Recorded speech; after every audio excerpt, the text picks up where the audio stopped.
നമസ്കാരം. Lights camera action എന്ന നമ്മുടെ ചാനലിലേക്ക് ഒരിക്കൽ കൂടി സ്വാഗതം. ഞാൻ നിങ്ങളുടെ ശാന്തിവിള ദിനേശ്.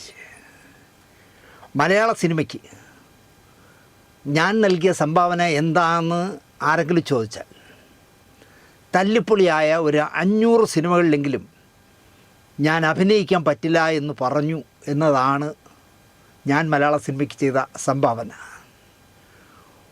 ഒരു കഥ മനസ്സിലില്ലാത്ത ഞാൻ ഒരു 25 സിനിമകളെങ്കിലും ഉപേക്ഷിച്ചിട്ടുണ്ട് സംവിധാനം ചെയ്യാൻ പറ്റില്ല എന്ന് പറഞ്ഞിട്ട്. 25 സിനിമയ്ക്ക് അഡ്വാൻസ് ഒരു 5 ലക്ഷം വെച്ച് വാങ്ങിച്ച രൂപ എത്ര എന്ന് ആലോചിച്ച്. ഈ രണ്ട് കാര്യങ്ങളും പറഞ്ഞ ആളിനെ നിങ്ങൾക്ക് മനസ്സിലായി കാണും. നമ്മുടെ നട്ടലുള്ള മനുഷ്യൻ ശ്രീനിവാസൻ പറഞ്ഞതാണ് ഈ കമൻറ്റ്. തല്ലിപ്പൊളി വേഷങ്ങൾ 500 സിനിമകളിലെങ്കിലും ഞാൻ വേണ്ട, എനിക്ക് അഭിനയിക്കാൻ പറ്റില്ല എന്ന് പറഞ്ഞ് ഞാൻ മാറി. അതുപോലെ ഒരു 25 പേരെങ്കിലും അഡ്വാൻസും കൊണ്ട് പുറകെ നടന്നിട്ട് എൻ്റെ ഈ കഥയില്ല കേട്ടോ, എനിക്ക് സംവിധാനം ചെയ്യാൻ പറ്റിയ കഥയില്ല എന്ന് പറഞ്ഞ് ഞാനത് ഒഴിവാക്കി എന്ന് പറയാൻ മലയാള സിനിമയിൽ ശ്രീനിവാസന് മാത്രമേ കഴിയൂ. പല നിർബന്ധങ്ങളാലും വ്യക്തിബന്ധങ്ങളാലും കമ്മിറ്റ് ചെയ്ത സിനിമകൾ പോലും സെറ്റിൽ ചെന്നിട്ട് ശ്രീനിച്ചേട്ടൻ ഈ വേഷം ഞാൻ ചെയ്താൽ നന്നാവില്ല, ആ മുരളിയെപ്പോലെ ആരെയെങ്കിലും വിളിച്ച് ഈ വേഷം ചെയ്യിക്കൂ, പടം നന്നാവാനായി പറയുകയാണെന്ന് പറഞ്ഞിട്ട് ഒരു മടിയുമില്ലാതെ ശ്രീനിച്ചേട്ടൻ മടങ്ങിപ്പോയിട്ടുണ്ട്. അതും എനിക്കറിയാം. സെറ്റിൽ ചെന്ന ശേഷം ശ്രീനിച്ചേട്ടനിൽ നിന്നും ഞാൻ ഇതൊക്കെ നന്നായി പഠിച്ചു.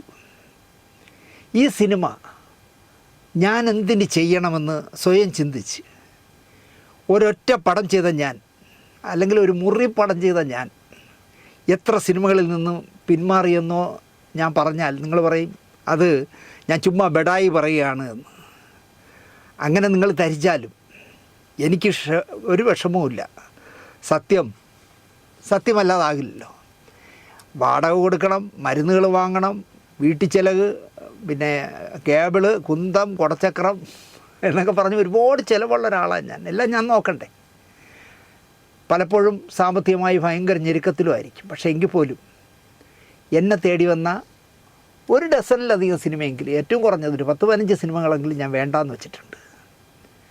ഈ അടുത്തിടെ എൻ്റെ ഒരു പരിചയക്കാരൻ വിളിച്ചു.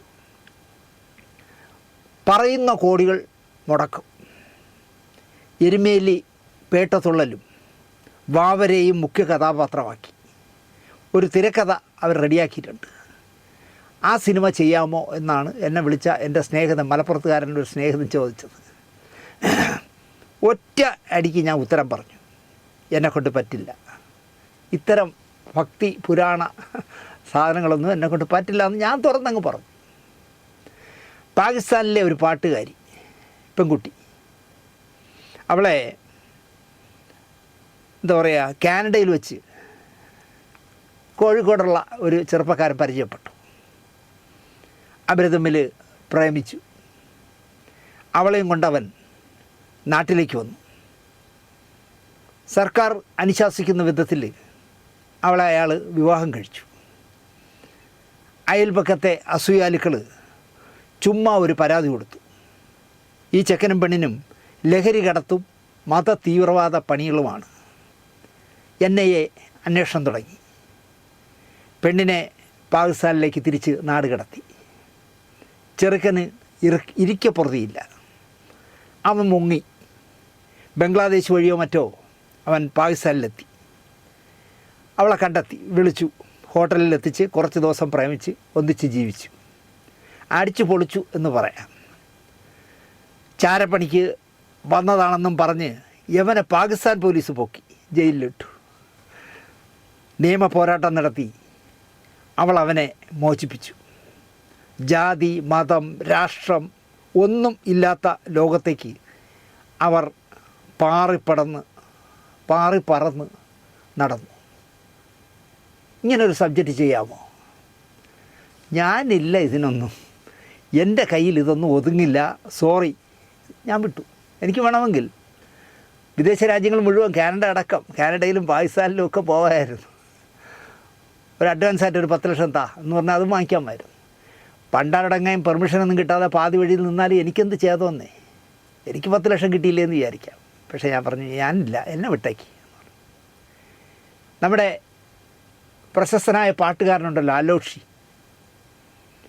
അലോഷി ഒരു കഥാപാത്രമാകുന്ന, ആദിവാസി മേഖലയിൽ തീവ്ര ചുവപ്പന്മാർ ഉണ്ടാകുന്ന സാഹചര്യം ചൂണ്ടിക്കാട്ടുന്ന, പിണറായി വിജയൻ സഖാവിനെയും ബിനോയ് വിശ്വം സഖാവിനെയും ഒക്കെ സിനിമയിൽ അവരായി തന്നെ കാണിക്കേണ്ടി വരുന്ന ഒരു നല്ല വിഷയം ഒരു സുഹൃത്ത് പറഞ്ഞ് എൻ്റെ കയ്യിലുണ്ട്.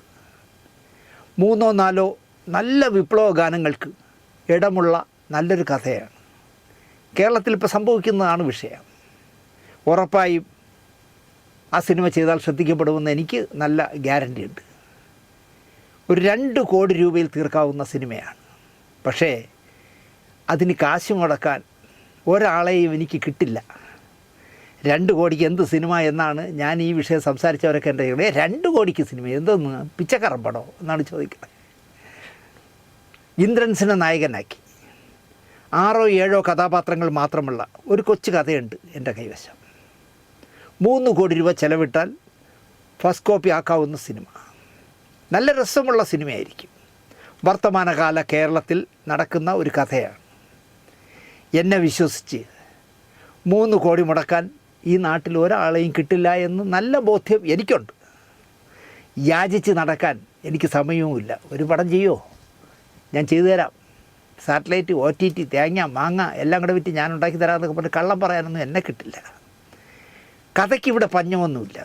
പക്ഷേ തരികിട കാണിക്കുന്നവർക്ക് കാശിറക്കാൻ ആളെ കിട്ടൂ എന്നുള്ളതാണ് മലയാള സിനിമയിലെ ഇപ്പോഴത്തെ അപചയം എന്ന് ഞാൻ പറയും.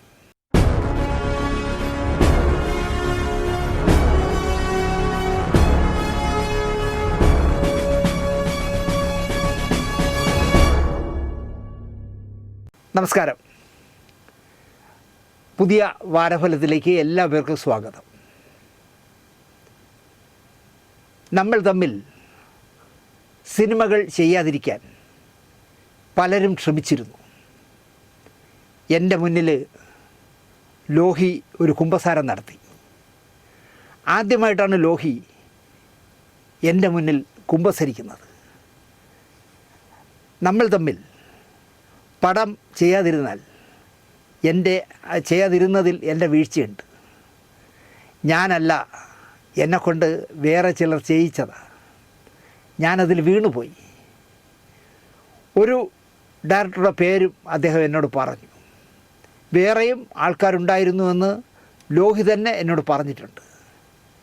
അദ്ദേഹം എന്നെ, ഈ പറഞ്ഞ സംവിധായകൻ, വല്ലാതെ ചൂഷണം ചെയ്തു. അദ്ദേഹമാണ് എന്നെ നിങ്ങളുടെ അടുത്ത് എത്തിക്കാതിരുന്നത്. അയാൾ ഒരു കഥ പറയും, ആ കഥ എനിക്കിഷ്ടമാകും. അപ്പോൾ ഞാൻ ആ കഥ ഡെവലപ്പ് ചെയ്യാവുന്ന രീതിയിൽ സംസാരിക്കും. അപ്പോൾ എന്നോട് ആ സംവിധായകൻ പറയും, വാ നമുക്ക് ഷൊർണൂർ ഗസ്റ്റ് ഹൗസിൽ പോയിരിക്കാമെന്ന്. അവിടെ ഇരുന്ന് ഡിസ്കസ് ചെയ്ത് ഞാൻ സിനിമയ്ക്ക് പറ്റിയ ഒരു കഥയുണ്ടാക്കും. അതും കൊണ്ട് അദ്ദേഹം പോവും.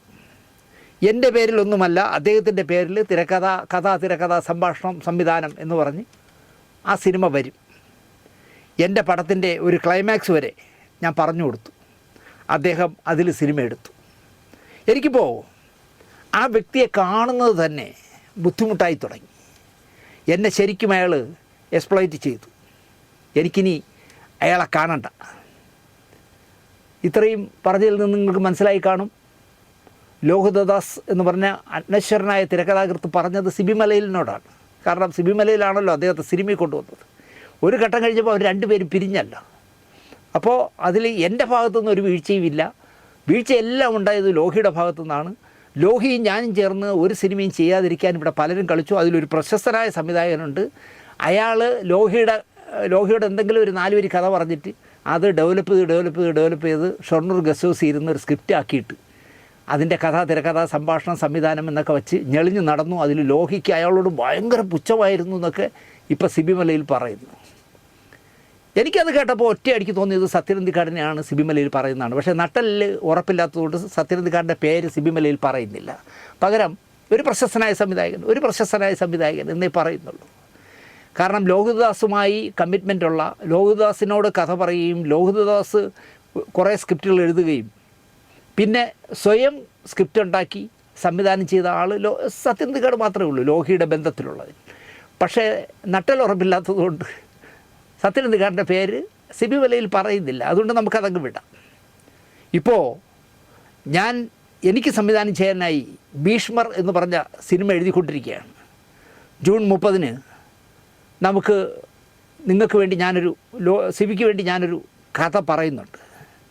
മോഹൻലാലിനെ നമുക്ക് നായകനാക്കണം എന്ന് ലോഹി പറഞ്ഞു. അന്ന് പകൽ മുഴുവൻ ഞങ്ങൾ സംസാരിച്ചിരുന്നു. എല്ലാ സങ്കടങ്ങളും എല്ലാ വീഴ്ചകളും ലോഹി ഏറ്റുപറഞ്ഞു. എൻ്റെ ഭാഗത്തു നിന്ന് ഒരു തെറ്റും വരുത്തിയിട്ടില്ല, വരേണ്ട കാര്യമില്ല. കാരണം ഒന്ന്, ഇദ്ദേഹം മാത്രമാണ് ലോകത്ത് തെറ്റിയാത്ത ഏക മനുഷ്യൻ, സിബി മലയിൽ. 2, ലോഹി ഇങ്ങനെ എന്തൊക്കെ കുഴപ്പങ്ങൾ കാണിച്ചാലും ഇദ്ദേഹത്തിന് സ്വന്തമായി ഒരു തിരക്കഥ എഴുതാൻ കഴിവില്ലാത്തതുകൊണ്ട് ലോഹിയെ ഡിപ്പെൻഡ് ചെയ്തേ ജീവിക്കാൻ പറ്റുള്ളൂ. ലോഹിദാസ് വിട്ടതോടുകൂടി സിബി മലയിൽ എന്ന് പറഞ്ഞ സംവിധായകൻ അസ്തമിച്ചു പോയില്ലേ. പിന്നെ ചെയ്ത കൊത്ത് എന്നൊക്കെ പറഞ്ഞ് കുറേ തല്ലിപ്പള്ളി പടങ്ങൾ ചെയ്ത് ഏതെങ്കിലും ഒന്ന് ക്ലച്ച് പിടിച്ചോ? അപ്പോൾ ലോഹിയോടുകൂടി അദ്ദേഹത്തിൻ്റെ സിനിമ ലൈഫ് അവസാനിച്ചു എന്ന് തന്നെ പറയാം. പക്ഷേ അപ്പോഴും പറയുന്നത് ഞാൻ തെറ്റൊന്നും ചെയ്തിട്ടില്ല എന്നാണ് അദ്ദേഹം പറയുന്നത്. ഞങ്ങൾ പിരിഞ്ഞിട്ടേയില്ല. എനിക്കായി ഒരു അമേരിക്കൻ പ്രൊഡ്യൂസർ വന്നു. അപ്പോൾ അയാളുടെ പ്രശ്നം എന്ന് പറഞ്ഞാൽ ലോഹിദാസ് തിരക്കഥ എഴുതണം, മോഹൻലാൽ നായകനാക്കണം. ലോഹിക്ക് അഡ്വാൻസ് കൊടുത്തു. പക്ഷേ ചെയ്യാം എന്ന് പറഞ്ഞ് നീട്ടി കൊണ്ടുപോയി.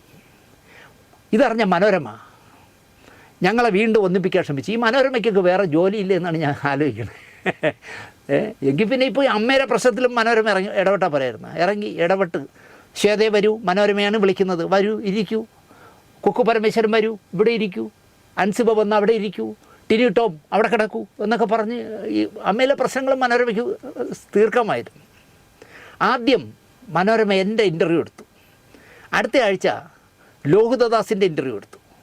3-ാമത്തെ ആഴ്ച എന്നെ എറണാകുളത്ത് നിന്ന് ലക്കിടിയിൽ ലോഹിതദാസിൻ്റെ വീട്ടിൽ കൊണ്ടുപോയി 2 പേരെയും ഇരുത്തി അഭിമുഖം എടുത്തു. അതൊരു വലിയ കാര്യമല്ലേ? സിബി ചോദിക്കുകയാണ്. മലയാളത്തിലെ വലിയൊരു പത്രം ഞങ്ങളെ വീണ്ടും ഒന്നിപ്പിക്കാൻ എഫർട്ടെടുത്തു. ഞാൻ പറയുന്നതേ, നിങ്ങൾ സംവിധായകനായി 2-3 പടം ചെയ്ത ശേഷമാണ് ലോഹി നിങ്ങൾക്ക് വേണ്ടി ഒരു സ്ക്രിപ്റ്റ് തിരുത്താൻ വരികയും പിന്നെ അതും വേണ്ട എന്ന് വെച്ചിട്ട് തനിയാവർത്തനം എഴുതുകയും ചെയ്യുന്നത്. അല്പമെങ്കിലും ആത്മാഭിമാനം ഉണ്ടെങ്കിൽ നിങ്ങൾ മനോരമയോട് പറയണമായിരുന്നു, ഞാൻ എൻ്റെ വീട്ടിൽ വെയിറ്റ് ചെയ്യാം, അല്ലെങ്കിൽ YMCAയിൽ വെയിറ്റ് ചെയ്യാം, ഇല്ലെങ്കിൽ ഒരു കാര്യം ചെയ്യൂ, ലോഹിദാസിൻ്റെ ലക്കിടിയിൽ നിന്ന് വിളിച്ച് ഫെഫ്കയുടെ ഓഫീസിൽ കൊണ്ടുവരൂ എന്ന് പറയാനുള്ള നട്ടല് സിബി മലയിലിനില്ല. അതുകൊണ്ട് ഇദ്ദേഹത്തിൻ്റെ ഔദാര്യത്തിൽ സിനിമ തിരക്കഥാകൃത്തായി മാറിയ ലോഹിദാസിൻ്റെ വീട്ടിൽ മനോരമ വിളിച്ചോട്ട് പോയിരിക്കണം. നാണമുണ്ടോ എന്നാണ് എനിക്ക് സിബി മലയിലിനോട് ചോദിക്കാനുള്ളത്. ജനുവരി 1-ാം തീയതിയായിരുന്നു ഈ വിളിച്ചോണ്ട് പോയ ദിവസം. അഡ്വാൻസ് കൊടുത്തു. 2004-ലോ 2005-ലോ ആണ് ഈ അഡ്വാൻസ് കൊടുത്തത്. ചെയ്യാം എന്ന് പറഞ്ഞു. അതും നീണ്ടു പോയി. അവസാനം പ്രൊഡ്യൂസർ മടുത്ത് അഡ്വാൻസ് തിരിച്ചു വാങ്ങി. ഇതിനിടയിൽ ഒരു കഥ റെഡിയായിട്ടുണ്ട് എന്ന് പറഞ്ഞു. രാത്രി 12 മണി കഴിഞ്ഞ ശേഷം ട്രാവൻകൂർ കോർട്ട്, നമ്മുടെ മോഹൻലാലിൻ്റെ ഹോട്ടലാണല്ലോ എറണാകുളത്തുള്ള ട്രാവൻകൂർ കോർട്ട്, അവിടെ ചെന്ന് രാത്രി 12-1 മണി വരെ കുത്തിയിരുന്നു മോഹൻലാൽ വരാൻ. അദ്ദേഹം ഷൂട്ടിങ്ങിലാണ്. രാത്രി 12 മണിക്ക് ശേഷം മോഹൻലാലിനോട് കഥ പറഞ്ഞു. ആ കഥ എൻ്റെ അടുത്ത് പോലും പറയാതെയാണ് ലാലിനോട് ലോഹി പറഞ്ഞത്. നല്ല ബന്ധമാണ് ഒരു മനസ്സിലായില്ലേ? പടം ചിരയ്ക്കാൻ പോകുന്ന സംവിധായകനോട് കഥ പറഞ്ഞില്ല. ഇയാൾ അടിമയെ പോലെ ലോഹിയുടെ കൂടെ പോയി ഇരിക്കുകയാണ് രാത്രി 12 മണി വരെ. എന്നിട്ട് മോഹൻലാലിനോട് കഥ പറഞ്ഞപ്പോഴാണ് സിബി മലയിൽ കേൾക്കണത് കഥ ഇതാണ്. നാണമുണ്ടോ എന്നാണ് എനിക്ക് ചോദിക്കുന്നത്. ഈ അടുത്ത കാലത്ത് ഞാൻ ചെയ്ത പ്രോഗ്രാമിൽ അടൂർ സാറിനെ പറ്റി ഞാൻ ഒരു കാര്യം പറഞ്ഞു. എൻ്റെ സിനിമാ സെറ്റിൽ, ഞാൻ സംവിധാനം ചെയ്യുന്ന ഒരു സിനിമയുടെ സെറ്റിൽ ഏറ്റവും കൂടുതൽ പ്രതിഫലം വാങ്ങുന്നത് ഞാനായിരിക്കണം, താരമല്ല. അങ്ങനെ ഏറ്റവും കൂടുതൽ പ്രതിഫലം എനിക്കെന്ന് വാങ്ങാൻ പറ്റാതാകുമോ അന്ന് ഞാൻ സിനിമാ സംവിധാനം നിർത്തുമെന്ന് പറഞ്ഞ മനുഷ്യൻ ജീവിക്കുന്ന നാട്ടിലാണ് ഒരു സിനിമ ചെയ്യാനുള്ള കഥ സംവിധായകനോട് പോലും പറയാതെ മോഹൻലാലിനോട് പറഞ്ഞപ്പോൾ ഇദ്ദേഹം കേട്ടോണ്ടിരുന്നെന്ന്. കളഞ്ഞിട്ട് പോകണ്ടേന്നേ, ഞാൻ വേറെ പണിക്ക് പോകുമെന്ന് പറഞ്ഞ് പോകണ്ടേ. അത് ചെയ്തില്ല. പുള്ളി എങ്ങനെയെങ്കിലും സിനിമ ചെയ്താൽ മതി എന്ന് പറഞ്ഞ് അവിടെ ഇരുന്ന് കൊടുത്തു. അപ്പോൾ മോഹൻലാലിനോട് പറഞ്ഞ ആ കഥ എനിക്കും ലാലിനും ഉൾക്കൊള്ളാൻ പറ്റിയില്ല. എനിക്കെന്ന് പറഞ്ഞാൽ ചുമ്മാ ജാടക്കടിക്കുന്നതാണ്. മോഹൻലാലിനും ഉൾക്കൊള്ളാൻ പറ്റി കണ്ടില്ല. ഏത് ചവറ് വേണമെങ്കിലും ചെയ്യാമെന്ന് മനസ്സുമായിട്ടായിരിക്കണം സിബി മലയിൽ പോയി ഇരുന്നത്. അപ്പോൾ ലോഹിദാസ് മറ്റൊരു കഥ പറഞ്ഞു. അപ്പോൾ മോഹൻലാൽ ചോദിച്ചു, എന്താ ലോഹി ഇങ്ങനെ അല്ലല്ലോ ലോഹി മുമ്പ് കഥ പറഞ്ഞിരുന്നത്. കാരണം ലോഹിയിൽ നിന്ന് കഥയൊക്കെ പോയെന്നേ. അയാൾ മലയാളത്തിലെടുത്ത കസ്തൂരിമാൻ എന്നുള്ള സിനിമ തമിഴിലാക്കാനും ഒരു നടിയെ പൊക്കിക്കൊണ്ട് നടക്കാനൊക്കെ പോയി സ്വന്തം കരിയർ നശിപ്പിച്ച ആളാണല്ലോ ലോഹിച്ചേട്ടൻ. കുടുംബമുണ്ട് എന്നുള്ള ബോധം പോലും ഇല്ലാതെ എല്ലാം നശിപ്പിച്ചില്ലേ. കസ്തൂരിമാൻ തമിഴിലെടുക്കാനായിട്ട് സ്വന്തമായി പ്രൊഡ്യൂസ് ചെയ്ത് സ്വന്തമായി സംവിധാനം ചെയ്ത് മീര ജാസ്മിൻ എന്നുള്ള നടിയെ സൂപ്പർ താരമാക്കി ഇന്ത്യയിലെ നമ്പർ നടിയാക്കിയ അടങ്കുളൊന്നും മുന്നേ പോയി ചെയ്ത് എല്ലാം പോയില്ലേ. വീടും കൂടും എല്ലാം പോയില്ലേ. അഭിമാനവും എല്ലാം പോയില്ലേ. കേസ് വരെ ആയില്ലേ അവസാനം പൈസയുടെ കാര്യത്തിൽ. അപ്പോൾ മോഹൻലാൽ ചോദിച്ചതാണ്, എന്താ ലോഹി ഇങ്ങനെ ആയിരുന്നില്ലല്ലോ ലോഹി കഥ പറയുന്നത് എന്ന് പറഞ്ഞു. ജൂൺ 30 ഞാൻ പോയി. ലോഹിയുടെ കഥ എന്നോട് പറഞ്ഞിരുന്നെങ്കിൽ മഹത്തരമായ ഒരു സിനിമ ഉണ്ടാകുമായിരുന്നു. ആ കഥ എനിക്ക് പക്ഷേ ലോഹിയിൽ നിന്ന് ജൂൺ 30 ചെന്നപ്പോൾ കേൾക്കാനായില്ല. അവിടെ തീർന്നു ലോഹിദാസ്. എനിക്ക് തിരക്കഥ എഴുതാം എന്നേറ്റ് ലോഹിദാസ് അഡ്വാൻസ് വാങ്ങിയിട്ട് മറ്റൊരാൾക്കായി മമ്മൂട്ടിയെ വച്ച് സംവിധാനം ചെയ്യാനായി നീങ്ങി എന്നാണ് സിബി പറയുന്നത്. എന്നിട്ട് ഒരു കത്ത് കൊടുത്തയച്ചു സിബി മലയിലിൻ്റെ വീട്ടിലേക്ക്. ആലുവപ്പുഴയുടെ അക്കരെ ഇക്കരെയാണ് അവർ താമസിക്കുന്നത്. എന്നിട്ട് പോലും ഒന്ന് ഫോൺ ചെയ്ത് പറയാനുള്ള മര്യാദ കാണിച്ചില്ല. ഒരു കത്ത് കൊടുത്തയച്ചു. ഞാൻ കാണിക്കുന്നത് നന്ദികേടാണെന്നും എനിക്ക് വേറെ മാർഗമില്ല എന്നും ഒക്കെയാണ് കത്തിൽ. വേറൊരു പടം കമ്മിറ്റ് ചെയ്ത് മമ്മൂട്ടിയെ വെച്ച് ഞാൻ ചെയ്യുകയാണെന്ന് പറയുന്നതിന് പകരം എഴുതി കൊടുത്തയച്ച കത്താണ്. പറഞ്ഞ പോലെയൊക്കെ ചെയ്തു കൊടുത്തിട്ടും ലോഹി എന്നോടിങ്ങനെ ചെയ്തു. പെട്ടെന്ന് ഭ്രമിച്ചു പോകുന്ന ആളാണത്രേ ലോഹിദാസ്. അപ്പോൾ ഭ്രമിച്ചു പോകണമെങ്കിൽ പോട്ടെ, ആരെങ്കിലും നോട്ട് കെട്ട് കാണിച്ചാൽ നേരത്തെ പറഞ്ഞ ആളിന് കമ്മിറ്റ് ചെയ്തിരിക്കുമ്പോൾ അഡ്വാൻസ് വാങ്ങിച്ചിരിക്കുമ്പോൾ വേറത്തെ അവിടെ ഇരുന്നിട്ട് ഇങ്ങനെ നോട്ട് കെട്ട് കാണിച്ചാൽ ചാടിപ്പോകുന്നത് ഒരു വ്യക്തിത്വമുള്ളതല്ല. പക്ഷെ അങ്ങനെയൊന്നും സിബി മലയിൽ പറയില്ല. എന്ന് മാത്രമല്ല, ഞങ്ങൾ തമ്മിൽ പിരിഞ്ഞിട്ടേ ഇല്ല എന്ന് പറയും. നിങ്ങൾ ആലോചിച്ച് നോക്കൂ. ഞാനൊക്കെയാണ് മണ്ടൻ. മാക്ടയുടെ ഇലക്ഷൻ നടക്കുന്ന വലിയ മത്സരം. സിനിമാ താരങ്ങളുടെ പിന്തുണയുള്ള സിനിമാ താരങ്ങളാണ് മലയാള സിനിമ എന്ന് വിശ്വസിക്കുന്ന ആൾക്കാരുടെ പാനലിൻ്റെ നേതാവായി ലോഹിതദാസ് മത്സരിക്കുന്നു. ചുവരുണ്ടെങ്കിൽ ചിത്രം വരയ്ക്കാൻ പറ്റൂ. നിർമ്മാതാക്കളാണ് നമുക്ക് ആവശ്യം. ആ നിർമ്മാതാക്കളുടെ കൂടെ വേണം നമ്മൾ നിൽക്കാനെന്ന് പറയുന്ന ഒരു പക്ഷത്തിൻ്റെ ചെയർമാൻ സ്ഥാനാർത്ഥിയായിട്ട് സിബി മലയിൽ മത്സരിക്കുന്നു. ഞാൻ ആ പാനലിലാണ്. സിബി മലയിലിന് വേണ്ടി ആരുടെയെല്ലാം പിണങ്ങിയെന്നറിയോ? ശ്രീനിവാസനോട് വരെ പിണങ്ങി. കാരണം ശ്രീനിവാസനും സത്യനന്ദിക്കാടിൻ്റെ വീട്ടിലിരുന്ന് ഈ വോട്ടുകൾ ക്യാൻവാസ് ചെയ്യുന്നൊരു പണി നടക്കുമ്പോൾ അവരെ കൂടെ നടന്നിരുന്ന ഡോക്ടർ സരോജ് കുമാർ ചെയ്ത സജി എന്നെ വിളിക്കുന്നു. എന്തൊക്കെയുണ്ട് ശാന്തി വിശേഷങ്ങൾ, എങ്ങനെ പോകുന്നു ഇലക്ഷൻ എന്നൊക്കെ പറഞ്ഞു. ഞാൻ ചോദിച്ചു, നീ സിബി മലയിലിൻ്റെയും ശ്രീനിവാസൻ്റെയും കൂടെ ഇരിക്കുകയാണോ എന്ന് ചോദിച്ചാൽ, ഒരിക്കലും സജി പ്രതീക്ഷിച്ചില്ല ഞാൻ അങ്ങനെ ചോദിക്കും. സജിൻ രാഘവൻ. അപ്പോൾ അങ്ങനെ അവർ വോട്ടൊക്കെ പിടിച്ചിട്ടും ലോഹിദാസ് തോറ്റു. ആത്മാർത്ഥതയുണ്ടെങ്കിൽ, എൻ്റെ ഹൃദയം പോലെ ഞങ്ങൾ ഒരമ്മ പെറ്റ മക്കളെ പോലെ ജീവിക്കുന്നവരാണെങ്കിൽ ലോഹിതദാസ് മത്സരിക്കുന്നു എന്ന് പറയുമ്പം സിബി മലയിൽ രാജിവെക്കട്ടെ. വേണ്ട, ഞാൻ മത്സരിക്കാനില്ല എന്ന് പറയണ്ടേ. ഞാൻ ലോഹിയോട് മത്സരിക്കില്ല പറയണ്ടേ. സിബി മലയിലാണ് എനിക്ക് സിനിമയിൽ എൻട്രി തന്നത്. സിബി മത്സരിക്കുന്നുണ്ട്, ഞാനില്ല എന്ന് ലോഹിദാസ് പറയണ്ടേ. രണ്ടുപേരും പറഞ്ഞില്ല. കട്ടയ്ക്ക് മത്സരിക്കുകയും. ഇപ്പോഴും എനിക്ക് ഓർമ്മയുണ്ട്, BTH ഞാൻ ലിഫ്റ്റ് കയറാതെ പടി ഇറങ്ങുമ്പോൾ വേണുനാഗവള്ളിയുടെ മുന്നിൽ ചെന്ന് ചാടി അടിച്ച് ഫിറ്റാണ് വേണിച്ചേട്ടെ. സത്യം പറഞ്ഞാൽ എനിക്ക് തോന്നി എൻ്റെ കഴുത്ത് ഞരിച്ച് അങ്ങനെ കൊല്ലുന്നു. അങ്ങനെയാണ് എന്നെ ക്രൂരമായി നോക്കി കുറേ വഴക്ക് പറഞ്ഞു. സിബിയുടെ കൂടെ നിൽക്കാൻ പാടില്ലായിരുന്നു ഇപ്പോൾ എനിക്ക് മനസ്സിലായി. നിൽക്കേണ്ടത് ലോഹിയോടൊപ്പം ആയിരുന്നു ഇപ്പോൾ എനിക്ക് തോന്നുന്നു. കാരണം നന്ദി എന്നുള്ള 2 അക്ഷരത്തിൻ്റെ അർത്ഥം അറിയാത്ത മനുഷ്യനാണ് സിബി മലയിൽ. അത് അന്നങ്ങനെ പോയി. ഞാൻ പറയുന്നത് അതല്ല. പരസ്പരം മത്സരിക്കുമ്പോൾ ഞങ്ങളും പിണങ്ങിയിട്ടില്ല കേട്ടോ. ഒരമ്മ പെറ്റ മക്കളെ പോലെ ഞങ്ങൾ ഒറ്റക്കെട്ടായിരുന്നു. 2 ശരീരവും ഒരു മനസ്സ് എന്നൊക്കെ എന്തിനാ ഈ നുണ പറയുന്നത് സിബി മലയിൽ എന്നാണ് എനിക്ക് മനസ്സിലാവാത്തത്. അടുത്ത കഥയാണ് വിചിത്രമായ മറ്റൊരു കഥ. എന്നെപ്പറ്റി ആരെങ്കിലും നല്ലത് പറഞ്ഞാൽ എൻ്റെ മനസ്സ് വല്ലാതെ സന്തോഷിക്കും. ഞാൻ തുറന്നു പറയുകയാണ്. ആരെങ്കിലും മോശം പറഞ്ഞാൽ എന്നെ മനസ്സിലാക്കാതെ, എൻ്റെ ഉദ്ദേശശുദ്ധിയെ മനസ്സിലാക്കാതെ, അങ്ങനെ എന്നെ പറഞ്ഞല്ലോ എന്ന് ഞാൻ ഒരുപാട് നേരം ചിന്തിക്കും. ഒരു 10 പ്രാവശ്യമെങ്കിലും സിദ്ധിനോട് പറയും, എന്നാലും എന്നെ ഇങ്ങനെ പറഞ്ഞല്ലോ, അണ്ണന് വേറെ ജോലിയില്ല അണ്ണാ, കളാ എന്ന് പറയും. പക്ഷേ എനിക്ക് കളയാൻ കഴിയില്ല. എനിക്ക് ഭയങ്കര വിഷമമായിരിക്കും ആ ദിവസം മുഴുവൻ. എന്നെ വിളിക്കുന്നവരിൽ അധികവും വിദേശ രാജ്യങ്ങളിൽ നിന്നാണ് വിളിക്കാറ്. അവർ പറയുന്ന ഓരോ നല്ല വാക്കും എന്നെ സന്തോഷിപ്പിക്കുന്നതാണ്. ഒരു എപ്പിസോഡ് ചെയ്യാനായി 2-3 ദിവസം ചിലവിട്ട് നമ്മൾ ചെയ്യുന്നതിനെ അംഗീകരിക്കുമ്പോൾ ചെയ്തത് പാഴായില്ലല്ലോ എന്ന് സന്തോഷം തോന്നിപ്പിക്കും. അപ്പോൾ പറയുന്ന കഥയിലെ ഒരാളുടെ പടം കൊടുക്കുന്നതിൽ പോലും ഞാൻ എത്ര സമയം ചിലവിടുന്നു എന്ന് എനിക്ക് മാത്രമേ അറിയാവൂ. ചുമ്മാ കഥ പറഞ്ഞു പോവുകയല്ല. ഉദാഹരണത്തിന് ജാനകിയമ്മ ശ്വാസം കിട്ടാതെ പിടയുമ്പോൾ ആംബുലൻസുമായി വന്ന് രക്ഷപ്പെടുത്തിയ അഞ്ചലുകാരൻ രഘുനാഥൻ, അദ്ദേഹത്തിൻ്റെ ഒരു ഫോട്ടോ നമുക്ക് ഈ പ്രോഗ്രാമിൽ കൊടുക്കണം. അത് സംഘടിപ്പിക്കാനായി കൊട്ടാരക്കരക്കാരൻ തന്നെയായ ശ്യാംലാലിനെ ഞാൻ ബന്ധപ്പെടുന്നു. ശ്യാംലാൽ രഘുകുമാറിൻ്റെ നമ്പർ തരുന്നു. ഞാൻ രഘുവിനെ വിളിക്കും. ഇത്തരം പണികൾ ഇവിടുത്തെ വലിയ വാർത്താ ചാനലുകൾ പോലും മെനക്കെട്ട് ചെയ്യാറില്ല. നമ്മൾ അങ്ങനെ ചെയ്യൂ എന്ന് ഞാൻ വാശി പിടിക്കും. എൻ്റെ എപ്പോഴും സിന്ധു കാണാൻ വേറെ ഒരു പണിയില്ലണോ. ഒരു എപ്പിസോഡിൽ 100-150 ഫോട്ടോ ഇങ്ങനെ ഇരുന്ന് 7-8 മണിക്കൂർ ഇരുന്ന് അണ്ണ ഇങ്ങനെ തപ്പിയെടുക്കണം എന്തിനാണെന്ന് ചോദിക്കും. എനിക്ക് എന്തോ അങ്ങനെ ചെയ്തില്ലെങ്കിൽ വിഷമം.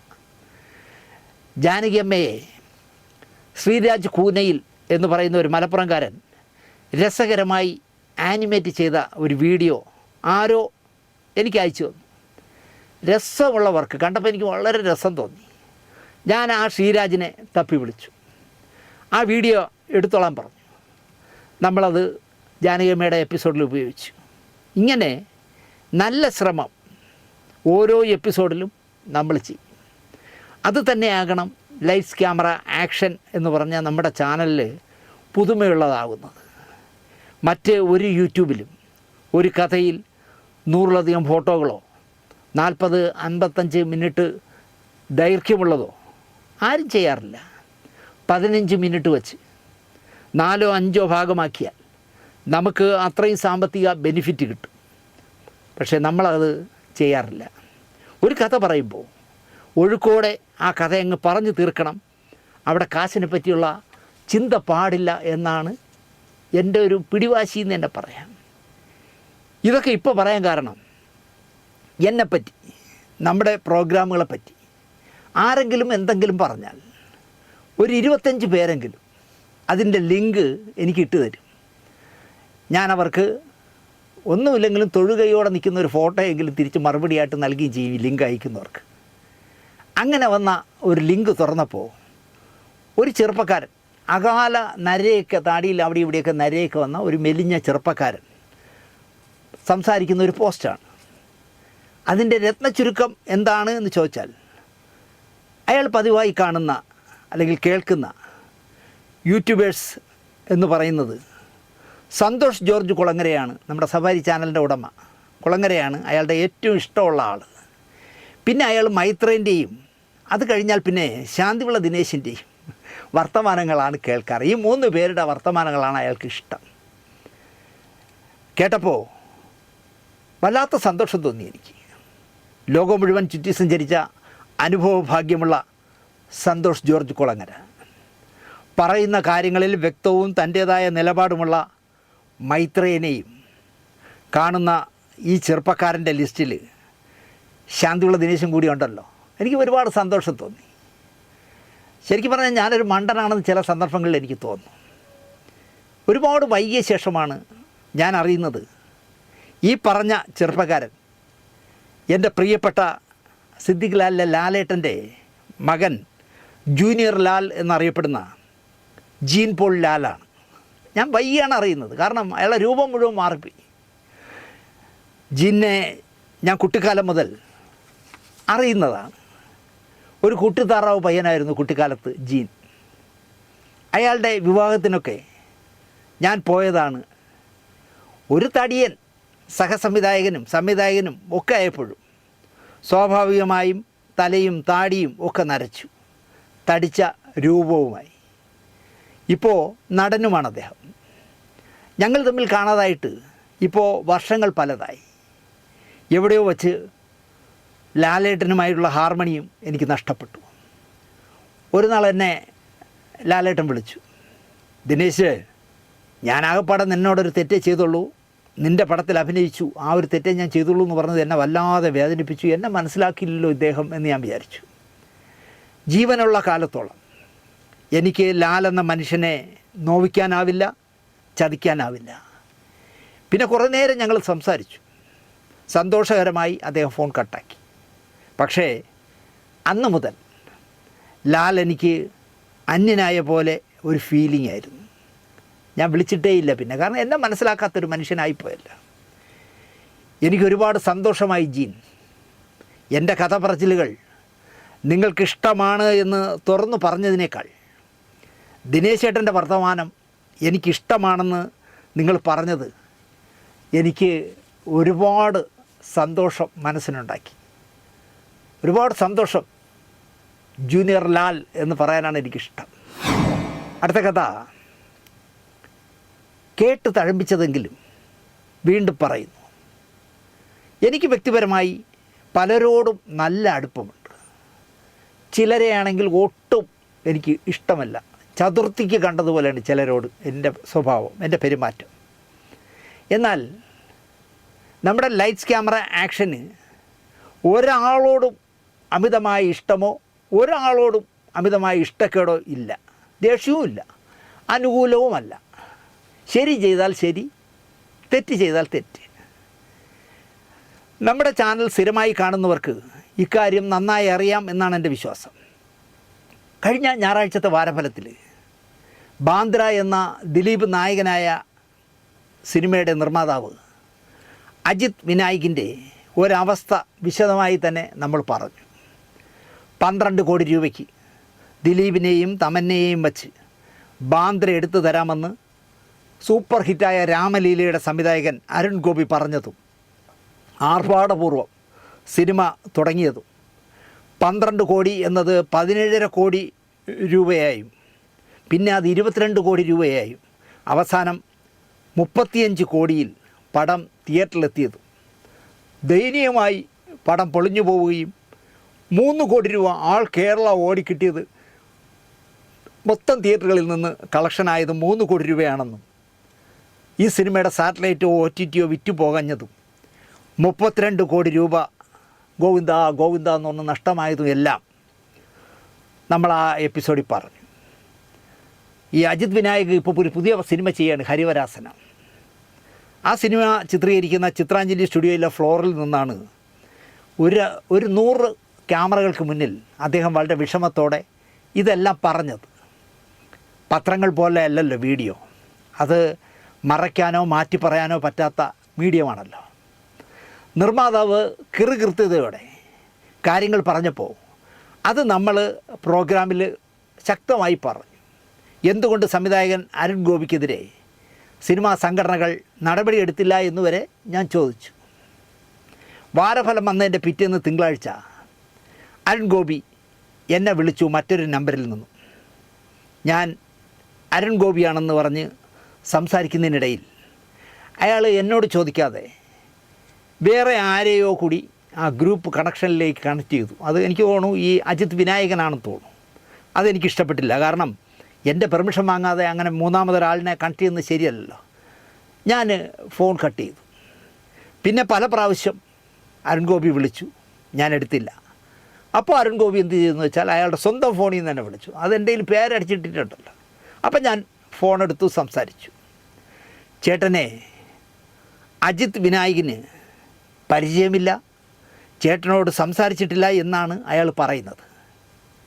അപ്പോൾ എനിക്ക് അതിശയമായി. കാരണം 24 മണിക്കൂർ പോലും ആയിട്ടില്ല ഞാൻ പുള്ളിയോട് സംസാരിച്ചിട്ട്. അങ്ങനെ പറഞ്ഞോ എന്ന് ചോദിച്ചു. പറഞ്ഞു.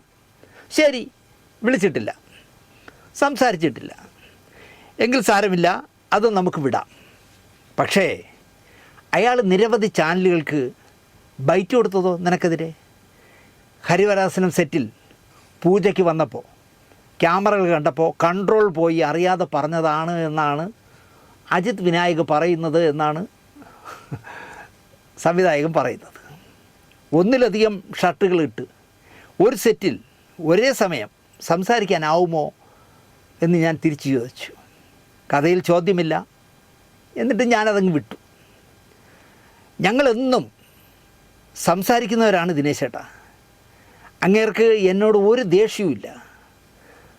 നിർമ്മാതാവ് ബാന്ദ്രയ്ക്ക് ശേഷം നിരവധി പരിപാടികൾക്ക് എന്നെ വിളിച്ചിട്ടുണ്ട്, ഞാൻ പോയിട്ടുണ്ട്. എന്നും ഞങ്ങൾ തമ്മിൽ സംസാരിക്കാറുണ്ട്. ആര്? അജിത് വിനായകുമായിട്ട് സംസാരിക്കാറുണ്ട്. അരുൺ ഗോപി എന്നാണ് അയാൾ പറയുന്നത്. അതൊക്കെ നിങ്ങളുടെ വിഷയം. നിങ്ങൾ 32 കോടി നഷ്ടപ്പെടുത്തിയെന്ന് ഒരു സിനിമയുടെ നിർമ്മാതാവ് പറയുന്നു. 12 കോടി ബഡ്ജറ്റിട്ട പടം 35 കോടിയായി. അതൊരു കടന്ന കൈയല്ലേ അരുൺ ഗോപി എന്ന് ഞാൻ ചോദിച്ചു. അപ്പോൾ സംവിധായകൻ എന്നോട് ചോദിച്ചത്, ആ പടവുമായി സഹകരിച്ചവരുടെ ലിസ്റ്റാണ് ആദ്യം കാണാപ്പടം പോലെ പറഞ്ഞത്. എല്ലാം വില കൂടിയ ഏതൊക്കെയോ ഭാഷകളിൽ നിന്ന് വന്നാൽ കുറേ നടീനടന്മാരെ പേര് പറഞ്ഞു. ഞാനത് ശ്രദ്ധിക്കുക പോലും ചെയ്തില്ല. എന്നിട്ട് എന്നോട് ഒരു ചോദ്യം കൂടെ ചോദിച്ചു. 12 കോടിക്ക് ഞാൻ ഇട്ടുകൊടുത്ത ബജറ്റ് ചേട്ടനെ അദ്ദേഹം കാണിച്ചോ? അപ്പോൾ എന്നെ അല്ല, ആരെയും കാണിച്ചിട്ടില്ല. നിർമ്മാതാക്കളുടെ സംഘടനയ്ക്ക് കൊടുത്ത ബജറ്റ് ഞാൻ കാണിച്ചാൽ ചേട്ടൻ വിശ്വസിക്കുമോ എന്ന് ചോദിച്ചു. പിന്നെന്ത്, ഞാൻ വിശ്വസിക്കും, അത് നീ കാണിച്ചാൽ മതി എന്ന് പറഞ്ഞു. അരുൺ ഗോപി ഫിലിം ചേംബറിൽ സബ്മിറ്റ് ചെയ്ത ബജറ്റിൻ്റെ കോപ്പിയും ബാന്ദ്രയുടെ സ്വിച്ച് ഓണിനാണോ ട്രെയിലർ റിലീസിനാണോ അജിത് വിനായക് പ്രസംഗിക്കുന്ന ഒരു ക്ലിപ്പിങ്സും എനിക്ക് അയച്ചു തന്നു.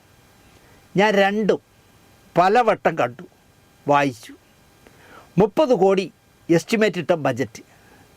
ചെറിയ ബജറ്റിലെ സിനിമ എടുക്കാവൂ എന്ന് പ്ലാൻ ചെയ്തു വന്ന പ്രോജക്റ്റായിരുന്നു. പക്ഷേ ഞാൻ ദിലീപേട്ടനോട് അങ്ങോട്ട് ആവശ്യപ്പെട്ടു, ദിലീപേട്ടാ നമ്മൾ വലിയ ബജറ്റിൽ സിനിമ ചെയ്യണം എന്ന് ഞാൻ അങ്ങോട്ട് ആവശ്യപ്പെട്ടു എന്ന് അജിത് വിനായക് സംസാരിക്കുന്ന ക്ലിപ്പിങ്സാണ് എനിക്ക് അയച്ചു തന്നത്. ഇങ്ങനെ ഒരു വലിയ സിനിമ ചെയ്യാൻ എനിക്ക് ഭാഗ്യമുണ്ടായി. ഈ സിനിമ എല്ലാവർക്കും ഇഷ്ടപ്പെടുന്ന മനോഹരമായ സിനിമയാണ്. എൻ്റെ പ്രിയ സഹോദരൻ അരുൺ ഗോപിയാണ് സംവിധാനം. ഇത് ഇത്രയുമാണ് വീഡിയോയിൽ പറഞ്ഞിരിക്കുന്നത്. നിങ്ങളൊന്ന് കണ്ടു നോക്ക്, എന്നിട്ട് ബാക്കി പറയാം. നമ്മളെ ജനപ്രിയ നായകൻ ദിലീപേട്ടൻ ഇവിടെ എത്തിയിട്ടുണ്ട്. നമ്മളെ തമനാജിയുണ്ട്. നമ്മളെല്ലാം ചിരിപ്പിച്ച് സന്തോഷിപ്പിച്ച നമ്മളെ ഈ സിനിമയുടെ ഡയറക്ടർ അരുൺ ഗോപി. നിങ്ങൾക്കെല്ലാവരും അറിയാലോ ദിലീപേട്ടനെ. ദിലീപേട്ടനെല്ലാം നമ്മളെ സ്വന്തം ദിലീപേട്ടനാണ്. ദിലീപേട്ടനെ വെച്ച് ഇങ്ങനൊരു സിനിമ ചെയ്യാൻ എനിക്കൊരു വലിയ ഭാഗ്യമാണ് കിട്ടിയത്. ഈ സിനിമ നിങ്ങളെല്ലാവരും കാണണം. എല്ലാവർക്കും ഇഷ്ടപ്പെടുന്ന ഏറ്റവും അതിമനോഹരമായ സിനിമയാണത്. ദിലീപേട്ടൻ പറഞ്ഞു, സിനിമ എടുക്കാൻ ചെന്നപ്പം പറഞ്ഞു ഒരു ചെറിയ ബഡ്ജറ്റ് ആണ് പ്ലാൻ ചെയ്തത്. ഞാൻ ദിലീപേട്ടനോട് അങ്ങോട്ട് ആവശ്യപ്പെട്ടു, ദിലീപേട്ടാ നമുക്കതൊരു വലിയ ബഡ്ജറ്റ് ചെയ്യാന്ന് പറഞ്ഞു. നമ്മുടെ പ്രിയ സഹോദരൻ അരുൺ ഗോപി നമ്മളെ തമനാജിയെ പോയി കാണുകയും അതോടൊപ്പം തന്നെ അരുൺ ഗോപിയുടെ സുഹൃത്തും ഉണ്ടായിരുന്ന അമ്പാടിയാണ് എന്നെ പരിചയപ്പെടുത്തിയത്. എന്റെ ഫ്രണ്ട് ജയചന്ദ്രൻ മുഖേനയാണ്. കേട്ടല്ലോ, പ്രോജക്റ്റ് റിപ്പോർട്ട് നിർമ്മാണ സംഘടനയ്ക്ക് ചിത്രത്തിൻ്റെ പ്രൊഡക്ഷൻ കൺട്രോളർ നോബിൾ ജേക്കബ് കൊടുത്തതിൻ്റെ അതിൽ ആ എഗ്രിമെൻറ്റിൽ എഴുതിയിരിക്കുന്നത് 30 കോടിയാണ്. വെണ്ടയ്ക്ക വലുപ്പത്തിൽ എഴുതിയിരിക്കുന്നു. അപ്പോൾ അരുൺ ഗോപിയാണോ അജിത് വിനായകാണോ, ആരാണ് ശരി ആരാണ് തെറ്റുകാരനെന്ന് ഈ പ്രോഗ്രാം കാണുന്നവർ തീരുമാനിച്ചോളൂ എന്ന് മാത്രമേ എനിക്ക് പറയാനുള്ളൂ. അടുത്ത കഥയും രസമാണ്. ഇൻ്റർഫെയർ ചെയ്തിട്ടില്ല. ചെയ്യാൻ തുടങ്ങിയപ്പോൾ ചെയ്യാനുള്ള അവസരം ഞാൻ കൊടുത്തില്ല. കഥയിൽ ഇടപെട്ടിട്ടേ ഇല്ല. കഥയിൽ ഇടപെടാൻ അയാൾക്ക് അറിയത്തുമില്ല. ദിലീപ് കഥയിൽ ഇടപെടും. പല കാര്യത്തിലും ദിലീപ് ഇടപെടും. ദിലീപിന് ഇടപെടുന്ന എന്തുകൊണ്ടെന്ന് വെച്ചാൽ അയാൾക്ക് അത് അറിയാം, സിനിമ അറിയാം, അതുകൊണ്ടാണ് അയാൾ ഇടപെടുന്നത്. ഒരു സിനിമ കഴിഞ്ഞാൽ അടുത്ത സിനിമയുടെ കഥ 4-5 വരിയിൽ ഞാൻ പറയും, അത്രയേ ഉള്ളൂ. പിന്നെ സ്ക്രിപ്റ്റ് കാണുന്നത് ഈ നടൻ ലൊക്കേഷനിലാണ്. ആരെപ്പറ്റിയാണ് പറഞ്ഞതെന്ന് രാജസേനൻ പറഞ്ഞതെന്ന് ഞാൻ പറയാതെ നിങ്ങൾക്കറിയാമായിരിക്കും. നമ്മുടെ സ്വാമിയെക്കുറിച്ചാണ്, ജയറാമിനെക്കുറിച്ചാണ്, സത്യസന്ധനായ ജയറാമിനെക്കുറിച്ചാണ് രാജസേനൻ ഇത്രയും പറഞ്ഞത്. അയാൾക്ക് കഥയിൽ ഇടപെടാനെന്ന് പറഞ്ഞുടനെ അതൊക്കെ ദിലീപിനൊക്കെ അറിയാവൂ. അയാൾ സിനിമയുടെ ഒരു ചുക്കിലും ഇടപെടില്ല. 3-4 വരിയിൽ അടുത്തവണ കരാർക്കടയിൽ നിന്ന് വാങ്ങുന്ന വലിയ കരയുള്ള മുണ്ടും അതുപോലെ അതേ കരയിലുള്ള ഉടുപ്പ് വിട്ട് നിങ്ങളിങ്ങ് ചെയ്യിച്ചാൽ മതി എന്ന് പറഞ്ഞാൽ രാജസേൻ്റെ പടത്തിലെല്ലാം ഒരേ ടൈപ്പ് വേഷമാണല്ലോ ജയറാമിന്. അത് ജനത്തിന് ഇഷ്ടവുമായിരുന്നു, എല്ലാം ഓടി. അങ്ങനെ ചെയ്ത് ആൾക്ക് മടുക്കുന്നത് വരെ അവർ രണ്ടും കൂടെ കളിച്ചു എന്നുള്ളതാണ് അവർ ചെയ്ത സിനിമയോട് ചെയ്ത ദോഷം എന്ന് ഞാൻ പറയും. മധുചന്ദ്രലേഖയും കനകസിംഹാസനവും കഴിഞ്ഞ് അടുത്ത് പ്ലാൻ ചെയ്യാനിരുന്ന സിനിമയുടെ കാര്യം വന്നപ്പോൾ ജയറാമിൻ്റെ ഇടപെടൽ ആരംഭിച്ചു.